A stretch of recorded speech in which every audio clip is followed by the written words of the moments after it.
आज इस वीडियो में हम देखेंगे कि निषेचन की क्रिया क्या होती है। तो नर युग्मक तथा मादा युग्मक के संलयन से द्विगुणित युग्मनज बनने की क्रिया को निषेचन कहा जाता है। यानी नर युग्मक अर्थात शुक्राणु तथा मादा युग्मक अंडाणु ये दोनों आपस में संलयित होते हैं तो इससे युग्मनज का निर्माण होता है। शुक्राणु तथा अंडाणु दोनों ही अगुणित होते हैं, यानी दोनों में ही 23 गुणसूत्र होते हैं। तो इनके संलयन से जो जाइगोट बनता है वो द्विगुणित होता है, जिसमें पूरे 46 गुणसूत्र होते हैं।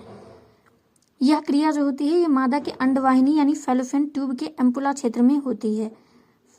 फैलोपियन ट्यूब का जो मध्य का भाग होता है उसे एम्पुला कहा जाता है। यह क्षेत्र सबसे बड़ा होता है और फर्टिलाइजेशन यानी निषेचन की प्रक्रिया इसी क्षेत्र में होती है। तो मेल गैमेट और फीमेल गैमेट दोनों आपस में मिलकर जाइगोट बनाते हैं। इसी क्रिया को हम निषेचन कहते हैं। आगे हम देखेंगे निषेचन के दौरान होने वाली क्रियाएं। तो सबसे पहला पॉइंट है शुक्राणु का अंडाणु तक पहुंचना। जो शुक्राणु होते हैं वो गतिशील होते हैं और अंडाणु तक पहुंचते हैं। दूसरा पॉइंट है शुक्राणु का अंडाणु की परत को भेदना। अंडाणु की दो बाहरी परतें होती हैं, जैसे कोरोना रेडिएटा तथा जोना पेलुसिडा, जिनको भेदकर शुक्राणु उनके अंदर प्रवेश कर पाता है।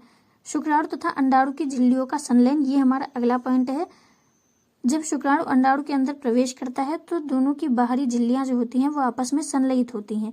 शुक्राणु के नाभिक का अंडाणु में प्रवेश। शुक्राणु का जो शीर्ष वाला भाग होता है जिसमें न्यूक्लियस यानी केंद्रक उपस्थित होता है, केवल वही भाग जो है वो अंडाणु में प्रवेश करता है। अगला पॉइंट है पॉलीस्पर्मी को रोकना। शुक्राणु के अंडाणु में प्रवेश करने के बाद जो जेना पेलुसिडा नाम की परत है वह अंडाणु को कठोर बना देती है ताकि उसके अंदर कोई और शुक्राणु प्रवेश ना कर पाए। इसी को पॉलीस्पर्मी कहा जाता है। अगला पॉइंट है नर एवं मादा के युग्मकों नाभिकों का संलयन। जब शुक्राणु अंडाणु के अंदर प्रवेश कर जाता है तो नर और मादा दोनों ही के नाभिकों का संलयन होता है और इस संलयन के बाद ही युग्मनज का निर्माण होता है और फिर इसी युग्मनज से भ्रूण के विकास की शुरुआत होती है, जिससे भ्रूण विकसित होता है। उसके बाद निषेचन की क्रिया के बाद अगला पॉइंट है विदलन। निषेचन की क्रिया के बाद जो जाइगोट बनता है उसके विकसित होने की जो प्रक्रिया है उसी को विदलन कहा जाता है। विदलन वह प्रक्रिया है जिसमें निषेचन के बाद बना युग्मनज यानी जाइगोट बार बार समसूत्री विभाजन द्वारा छोटी छोटी कोशिकाओं, जिसे हम ब्लास्टोमेर्स कहते हैं, में विभाजित हो जाता है। जो युग्मनज होता है वह समसूत्री विभाजन द्वारा छोटी छोटी कोशिकाओं में बट जाता है। तो जो युग्मनज है वो द्विगुणित होता है। सबसे पहले उसमें समसूत्री विभाजन होता है और उस एक कोशिका से 2 कोशिका बनती है और फिर उन 2 कोशिकाओं में कोशिका विभाजन होता है, जिससे 2 कोशिकाओं से 4 कोशिकाएं बनती हैं। उसके बाद 4 कोशिकाओं से 8 कोशिकाएं बनती हैं और 8 कोशिकाओं से 16 कोशिकाएं बनती हैं समसूत्री विभाजन द्वारा।